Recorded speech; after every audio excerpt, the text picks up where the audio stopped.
Welcome to this virtual event, complete with prize draw to celebrate your support and our library, and to introduce you to a local author you may not previously have come across. Before lockdown, people came to this library not only for books but also for activities for their youngest children, for craft and IT courses for middle schoolers, for competitions, first aid courses for parents, for author events and for exhibitions. Money raised by the Friends of Bedale Community Library, we call it FOBL, and we've raised over £10,000 to date, helped this ambitious programme. The library still has significant fixed costs to cover, and we're grateful to the continued support of our friends to help with the funding of library operating costs in these difficult times. I want to thank everyone who's joined FOBL this year. Your support means a lot to trustees and volunteers alike. Bedale Community Library launched in April 2016 with an event at Bedale Hall featuring David Young, talking about his award-winning series of crime thrillers set in 1970s East Germany. Local author evenings have since become an annual event. Late 18th century detectives were the main characters in a series of novels written by Darlington-born Imogen Robertson, who joined us in 2017. Simon Turney from Kirklington donned a centurion's costume the following year to tell us of his fascination with all things Roman, which has led to him writing over 40 historical novels. Last year, just before the first lockdown, J.R. Ellis spoke about his series of Yorkshire murder mysteries. Our guest writer at our virtual event today is Tracey Iceton, who lives just over the border in County Durham. Well, writing for me is the opportunity to get something out there that's important to me. It's about telling stories to people, it's about communicating ideas, it's about sharing, it's often about opening dialogues. I know people have said that to me with some of the things that I've written, that it's just given them a different way into looking at something, thinking about something. And I think writing is just inherent in human nature. I think we are natural born storytellers, whether you want to go right back to prehistoric cavemen. The one that got away, the mammoth, was this big. It's just a natural part of being human. So to be able to do that and to actually have stories in print and have that lasting work out there for somebody to access, maybe in generations to come, who knows? I think that's a really powerful thing to be able to do. Tracey began writing non-fiction and short stories around 2004 and soon began to build an impressive list of published works. But it wasn't until 2011 that she felt she'd really found her voice. This piece I'm about to read is really the first time that I felt I'd actually achieved something very solid with my writing. It was a short story competition ran by Writers Block North East and Bauhaus, who were a housing development company. They sort of sponsored the award. And it was to write a 500-word short story with the theme of Home Tomorrow. And that's what my piece ended up being called, as did many others who were in the anthology. We weren't very imaginative with titles, any of us. And I actually didn't think I'd been very imaginative with the idea. I thought this certainly won't win because everybody will think of this idea. It's an obvious idea. And much to my great surprise, it did win. And here it is. He's coming home tomorrow. He's a tiny pink bundle, an armful of warmth. I could carry him home in my pocket. His starfish hand reaches out and grips a lock of my hair, strangles it tight. I clutch him to me, kiss his wet, gummy mouth, give him a finger to suck on. Dreams of his life flood my world, quenching the parched landscape. He's in his uniform, the first he'll wear. Navy blazer, grey shorts, white shirt, striped tie. I sent him out early, neatly tucked and fastened. He's home late, wrinkled and messy. He smiles, laughs. I prayed all day for that smile, that laugh. Expected a pout on his perfectly red mouth, dreaded tears. I swoop him up in my arms. He rushes to the kitchen table, leaves his skateboard, muddy gritted wheels, on the kitchen floor. Don't leave it there. I'm going out again after tea. He swallows the mound of mash in 2 mouthfuls. Some of it smears around his mouth. I grab a tissue and clear the gunk so I can see his smile. Don't, Mum, I'm not a baby. Yes, you are. He wakes me with the front door. I was listening for it anyway. Footsteps, heavy and sodden with lager on the stairs. His gurgle choking the flushing of the toilet. I get up to help. He leans on the door frame, swaying in an imaginary breeze. His lips move in slow motion. The words are slurred. I help him to bed. He waves the paper triumphantly. It's the first thing I see after his radiant grin, brighter than June's sun. He passed, with honours. The tight-jawed, purse-lipped, chewed biro nights were not for nothing. I steal a hug. No kiss now, he's too old. A man, all grown up and ready to go. He brings Jenny. She's nice. We eat dinner together. They wash up, she offers. I watch through the doorway. He dabs soap suds on her nose. She retaliates with a full beard and moustache. He pulls her close and kisses her, the foamy beard shared out equally. The twinkling ring on her finger drives ice into my heart. He's hers now, not mine. But still, she is nice. He marches up the drive, in another uniform, the last he'll wear. He salutes us as we open the door. His pale lips are pressed into a stiff line. He takes off the hat and smiles uncertainly. I want to cry. He's leaving us. Jenny holds my hand. She wants to cry too. He kisses us both goodbye. His mouth is not the soft baby pout of long ago. He's coming home tomorrow. I insisted. Told them every journey he ever went on started here at home. So this one must too. I refused Wootton Bassett, the folded flag, bugle and salvo. They agreed. They're sending a car with a box. He won't smile when he sees us this time. He won't even know he's here, but he'll be home. Tracey became increasingly successful at placing her short stories over the following years, but her goal was to have a novel published. That wish came true in 2016, with the first of what was to become a trilogy of books, spanning 100 years of Irish history.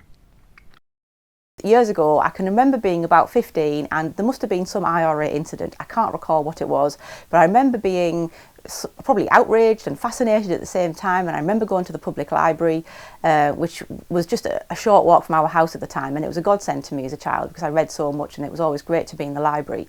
But it was the first time I took out a non-fiction book from the library actually, and it was some massive weighty tome on Irish republicanism that I had no chance of understanding at 15. And then years later, my husband and I went on holiday to Dublin, just general tourists, and we have this holiday tradition where we always seek out two things: the local jail and the local brewery. So in Dublin it was the Guinness Brewery obviously, and it was Kilmainham Jail, which is the historic jail in Dublin, and the jail's seen lots of action over the years, but it's most well known for the site of the execution of the leaders of the 1916 Easter Rising. So they take you on this massive tour of the jail, and eventually towards the end of it they take you out into the Stonebreakers yard, the executioner's yard if you like. They stand you under the Irish flag and they tell you about these brave leaders of the Irish rebellion being shot at dawn, blindfolded by a firing squad. So exit through gift shop of course, leaving Kilmainham Jail, and I bought a book there, which is actually the last writings of the main men, the 7 signatories of the Proclamation of Independence that they released for the Easter Rising. And a lot of it's in Irish sadly, so I couldn't read half of it, but what I read started to really fascinate me, in particular with Patrick Pearse, this kind of self-proclaimed president of the Republic, if they'd ever achieved it, which they didn't. But it was him as a man that then became a fascination, because he was, like me, a teacher. He was a writer, he was a poet and a playwright more than anything else. He'd written a lot of rhetoric as well. But I'm thinking, he's a writer and a teacher in front of a dawn firing squad. I'm a writer and a teacher. I can't imagine ending up in front of a dawn firing squad. How does this happen? So I started doing a lot of research and realised that there was this story to be told. Green Dawn at St Enders opens the Celtic Colours trilogy in 1911 and focuses on the events of the next 5 years, which culminate in the 1916 Dublin Easter Rising. The story is told through the eyes of a fictional schoolboy who becomes embroiled in the Rising because his headmaster is Patrick Pearse. Herself Alone in Orange Rain picks up the story of Irish republicanism over 60 years later. I didn't want to tell the story of the 1920s and the War of Independence and the Civil War, because that's been done to death, I think. There's been a lot of books and movies about that. And actually, originally, the second part of the trilogy was going to be set a bit earlier than it is. So instead of it being set in the 80s, it was going to be set in the 70s. And it was going to focus on a male protagonist, because I naturally assumed that everybody that joined the IRA was male, because that's the kind of media image that you see. And then a friend of mine who's a poet said, do you know, wouldn't it be really interesting to explore that from the point of view of a woman? And I thought, oh, I don't know if that's possible. Did women join the IRA? What did they do? How were they involved? And I started doing a bit of research, and I realised it was an absolutely untapped area, to me anyway, of fiction. There are books about women in the IRA, and I ended up doing an entire PhD exploring that and looking at how those works of fiction represent those women and what they do. White Leaves of Peace begins in 1998 with the signing of the Good Friday Agreement. But for a 9-year-old boy, it's the beginning of a decade of troubles for him, haunted by his mother's IRA past and caught up in present-day sectarian violence. It's been fairly obvious to a lot of people, I think, that that is a paper piece. Things are a lot better than they were, but they're certainly not perfect, and the problems haven't gone away, and it hasn't been completely resolved. So that third book had to be about that period. It had to be about what it was like to live post the peace. How do you survive the peace? What does the peace actually mean for people over there? And so it carried on the generational approach of the trilogy, linking the books together through a kind of family line. Tracey's latest book, published last September, was actually written before the trilogy. It's something completely different. The autobiography of a fictional rock star called Mickey Hunter. She and her publisher went to great lengths to make it appear that he really existed, creating album covers and even getting a band to cover some of his songs. Nirvana forever. It was too good to be true. Branches couldn't break our fall. Golden days were so few. A few people read sections of the book early on in the kind of drafting process and sort of said, oh, so who is this guy? Why have I never heard of him? People actually were reading it, and it sounded to them so like an autobiography or a biography that they're actually wondering who Mickey Hunter was and why they'd never heard of this great rock star who was this amazing, icon of the 70s and all this kind of stuff. And that really inspired me to think, well, yeah, actually, there's this very grey area between fact and fiction, and I've obviously done it with the trilogy in that I've got fictional characters completely embedded in a real historical story, taking part in real events, taking part in the 1916 Easter Rising, taking part in, IRA campaigns of the 80s, experiencing what it's like kind of post that. The third of the trilogy ends with the Brexit vote, for example. So, real things, but with fictional characters. So why not do the opposite? Why not have an entirely fictional story, but sell it as fact? Because it could be fact. All stories are fictionalised, all stories are narratives, and they all have a constructed element to them, even if they're about things that really happened or people that really lived. So it's just playing with that idea. And I said to the publishers, I said to Cinnamon, I'd really like to market this as though it's non-fiction, as though it's a biography, as though it's a book about a real band.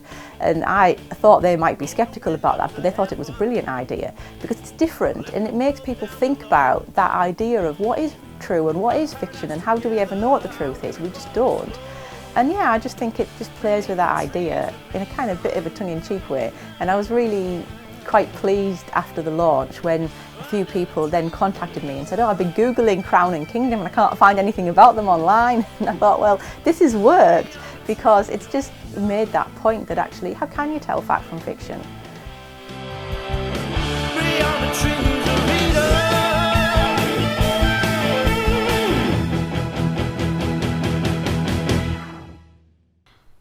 Time now for our prize draw. Suzanne Sturck, who's always done the catering for our events, has used lockdown to set up an online cheese venture called Letterboxd Cheese, and she's generously donated 2 prizes of equal value. Both are a selection of artisan cheeses, together with biscuits and a jar of preserve. We've given everyone in the draw a number and asked Tracey to make the draw remotely. Right, well, everybody, I have the hat here with the numbers in. So very good luck to everybody. Delicious cheese could be coming your way in a minute. Oh, lucky for some, number 13. And, dun, dun, dun, 33. Congratulations to those 2 winners. I hope you've had a wonderful evening. I'm sure you'll enjoy your cheese, and very best of luck to Bedale Library. I think you're doing a fantastic job, everybody, keeping it going, and hopefully it'll be there for many, many more years. So the winners' names are Thomasina Black and Mrs. Pamela Hallett. They'll be contacted very soon to arrange delivery of the prizes. And our thanks to Tracey for being our very special guest author this evening. Volunteers and trustees have worked hard under difficult circumstances to keep our library in Bedale active during the pandemic. We do hope we can soon get back to our former opening hours. But until then, we're open on Tuesdays and Fridays from 10 till 12 and from 2 till 4. You can phone the library outside these hours and someone will contact you when we're open. You can find out what's happening and what we're planning by following us on Facebook. Just look up Bedale Community Library. This library is a community library. It's run by active members of the community for members of the community, young and old alike. If you haven't already joined the Friends, please do so. The money donated and raised by the Friends helps us to do the extras that keep the library moving forward. And if you like books and have time to spare, join the volunteers as well and be part of it all. Libraries matter. Everyone who's joined the Friends or volunteered has helped to keep this one alive in the Bedale area. Thank you all very much. We'd like to leave you with a few words from a very special friend of the Bedale Community Library. Alan Bennett gave his support to the small group of volunteers who worked so hard to get our community library off the ground. Reading from one of his books, he makes it perfectly clear why it's so important to keep it open. 26th of May 2011. These days, I'm not sure how children learn to read. I only know that the period immediately after you've learned is vital. That's when access to books or a computer is essential. Virtually every day, I pass by the Chalk Farm Library in Sharpleshall Street, and after school and in the holidays, it's full of children reading or looking at computers. Many of them, I imagine, are poor.